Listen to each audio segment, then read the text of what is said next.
காலையில பசங்க பிராக்டிஸ் அப்போ நல்லா போதைய போட்ட மாதிரி கண்ணு முன்னு தெரியாம ஆடிக்கிட்டு இருக்க. என்னடா எல்லாம் நைட் ஷிஃப்ட் போயிட்டு வந்த மாதிரி இவ்வளவு மந்தமா இருக்கீங்கன்னு கேட்டா, நம்ம பசங்களும் ஆளாளுக்கு மொக்கையான ரீசனா சொல்லிக்கிட்டு இருக்க. கோச்சு காண்டாகி எல்லாம் 20ல நிக்காம ஓடுங்கடான்னு பனிஷ்மெண்ட் கொடுக்கறாரு. நம்ம பசங்களும் ஓடிக்கிட்டு இருக்கும் போதே ஒருத்தனுக்கு பொண்ணை உசார் பண்ணி விடணும்னா அவனை மட்டும் கோர்த்து விடுறா.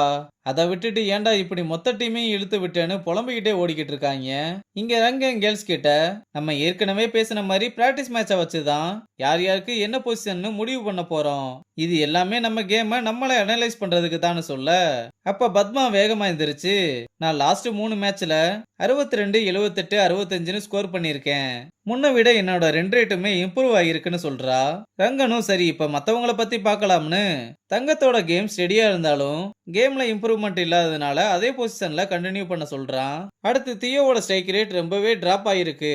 எனக்கு புரியுது கேப்டன்சில நிறைய பிரஷர் இருக்கும், ஆனா ரெண்டையுமே பேலன்ஸ் பண்ண கத்துக்கணும்னு சொல்றான்.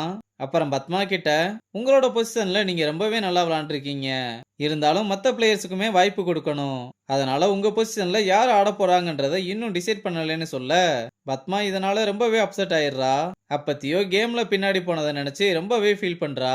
அப்புறம் கேன்டீன்லயும் தியோ ரொம்ப சோகமா உட்காந்துருக்க. என்னாச்சுன்னு கேட்டா, இன்னைக்கு ரங்கன் பிராக்டிஸ் மேட்சோட ஓவரால் ரிசல்ட்டை அனௌன்ஸ்மெண்ட் பண்ணாரு. அதுல சீனியரோட கேப்டன்சி பிரஷர்னால தான் அவங்களோட பர்ஃபார்மன்ஸ் டிராப் ஆகியிருக்குன்னு அதை பேலன்ஸ் பண்ண சொல்லியிருக்காங்கன்னு சொல்ல, தியோ வேகமா எந்திரிச்சு அந்த இடத்துல இருந்து கிளம்புறா. மாத்தையனும் உடனே பின்னாடியே வந்து, கேப்டனா இருந்தா இதெல்லாம் நடக்கிறது தான், விடு பாத்துக்கலாம்னு சொல்லிக்கிட்டு இருக்க. ப்ரோ கொஞ்சம் வழி விடுங்கன்னு மணி நடுவுல வந்து உட்காந்து உங்களுக்கு என்னோட மோட்டிவேஷன் ஸ்டோரிய சொல்றேன்னு மொக்க மொக்கையா போட்டு எப்படியோ தியோவை சிரிக்க வைக்கிறான். இத ரங்கனுமே பாத்துக்கிட்டு இருக்க. என்ன எல்லாம் ரங்க ரங்கன்னு ஓவரா பில்டப் கொடுக்குறீங்க, பேசாம அவரை நம்ம கிட்னாப் பண்ணிடலாம், அப்படி பண்ணாதான் அவருக்கு நம்ம மேல பயம் இருக்கும்னு சொல்ல, டி அங்க பாடுறான்னு சொன்னா ரங்கனை பார்த்ததுமே சார் நான் சும்மா மோட்டிவேஷன் தான் கொடுத்துக்கிட்டு இருந்தேன்னு ஒரே ஓட்டமா ஓடுறான். அப்புறம் மாத்தையனும் பார்த்துக்கொண்டு கிளம்பிற. ரங்கன் பக்கத்துல வந்து உட்காந்து, இதுல நீ அப்செட் ஆகுறதுக்கு ஒண்ணுமே இல்ல, எனக்கு புரியுது கேப்டன்சி இந்த கான்ட்ரவர்சி திடீர் பேச்சுன்னு நிறைய மைண்ட்ல வரும், இது எல்லாமே நீ பேலன்ஸ் பண்ணி தான் ஆகணும், நீ நம்ம டீமுக்கு ரொம்பவே முக்கியமான ஒருத்தி, அதனாலதான் உன் மேல எக்ஸ்பெக்டேஷன்ஸ் அதிகமா இருக்குன்னு சொல்ல, தியோவுமே அதை புரிஞ்சுக்கிறா. அப்புறம் எனக்கு நீ ஒரு ஹெல்ப் பண்ணணும்னு ஏதோ ஒரு லெட்டரை கொடுக்கறான்.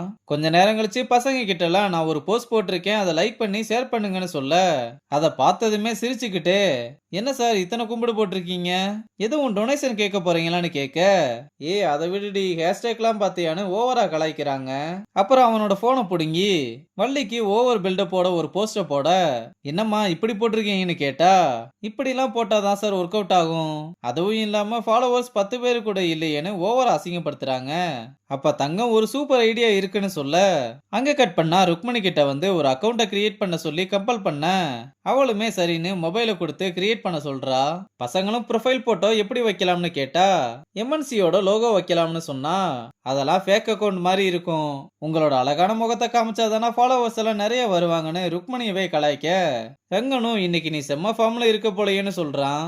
அப்ப தியவும் நம்ம ஏன் இப்பவே ஒரு போட்டோ எடுத்துக்க கூடாதுன்னு சொல்ல, ருக்மணியும் சரின்னு எந்திரிச்சு நின்னு போஸ்ட் கொடுக்க, மேம் இது பொண்ணு பாக்குறதுக்கு போஸ்ட் கொடுக்கற மாதிரி இருக்கு, நீங்க பேசாம உட்காந்தே போஸ்ட் கொடுங்கன்னு சொல்ல, அந்த போட்டோவை எடுத்து ப்ரொஃபைல்ல செட் பண்ணி வள்ளியோட போஸ்டையுமே போட்டுட்டு, இந்த போஸ்ட் வேகமா வைரல் ஆகணும்னா யாராவது ஃபேமஸான இன்ஃப்ளூயன்சர் ஷேர் பண்ணணும்னு சொல்ல, சரி அதுக்கு என்ன பண்ணலாம்னு பார்க்கலாம்னு சொல்றாங்க.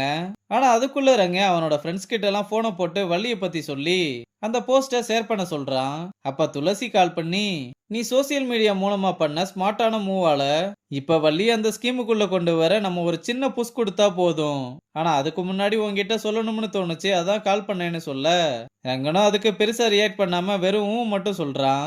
அவளும் உன்கிட்ட போய் ரியாக்ஷன் எல்லாம் எதிர்பார்த்தேன் பாரு, என்ன சொல்லணும்னு சொல்றா. அப்புறம் கொஞ்ச நேரம் கழிச்சு துளசியும் வள்ளிய பத்தி போஸ்ட் போட, ரங்கனும் இத பார்த்து ரொம்பவே ஹாப்பி ஆகுறான். அப்புறம் பிரின்சிபல் வந்து வள்ளியோட விஷயத்த பத்தி தான் பேச வந்தேன், நீங்க 2 பேர் சொன்னதையும் யோசிச்சு பார்த்தேன், டேலண்ட் இருக்க உங்களுக்கு ஒரு சான்ஸ் கொடுத்து பாக்குறது தான் சரியா இருக்கும், அதனால வள்ளிய நம்ம காலேஜ்ல ஒரு ஒகேஷனல் கோர்ஸ் பண்ண வைக்கலாம்னு முடிவு பண்ணிருக்கேன், இதனால அவ தாராளமா கேர்ள்ஸ் டீம்ல ஜாயின் பண்ணிக்கலாம்னு சொல்ல, 2 பேருமே இத கேட்டு ரொம்பவே சந்தோஷப்படுறாங்க. அப்புறம் ரங்கன் இந்த விஷயத்த ஃபர்ஸ்ட் கேர்ள்ஸ் கிட்ட வந்து சொல்ல, எல்லாருமே ரொம்ப ஹாப்பி ஆகுறாங்க. இதுக்கப்புறம் நம்ம ஆடப்போற பிராக்டிஸ் மேட்ச்ல வள்ளிய ஓப்பனரா இறக்கி, வள்ளியோட ஸ்கோரையும் பத்மாவோட ஸ்கோரையும் கம்பேர் பண்ணி, எல்லாரோட பொசிஷனையுமே ஃபைனல் பண்ணலாம்னு சொல்ல, பத்மா காண்டாகி நீங்க பண்றது சுத்தமா சரியில்ல. எப்படியும் நீங்க வள்ளிக்கு எவ்வளவு சாதகமா இருப்பீங்கன்னு எனக்கு நல்லாவே தெரியும். இப்படி சிம்பத்தினால பிளேயர்ஸ உள்ள கொண்டு வந்தா ஆல் அவுட் ஆகி எல்லாருமே வெளியே உட்கார வேண்டியதுதான்னு சொல்ல, உன்னோட ஓவர் திங்க இதோட நிறுத்திக்கோன்னு மெஜாரிட்டியா எல்லாருமே ரங்கனோட டிசிஷனை அக்செப்ட் பண்ணிக்கிறாங்க. இதுக்கப்புறம் என்ன நடக்க போகுதுன்றத அடுத்த எபிசோட்ல பார்க்கலாம்.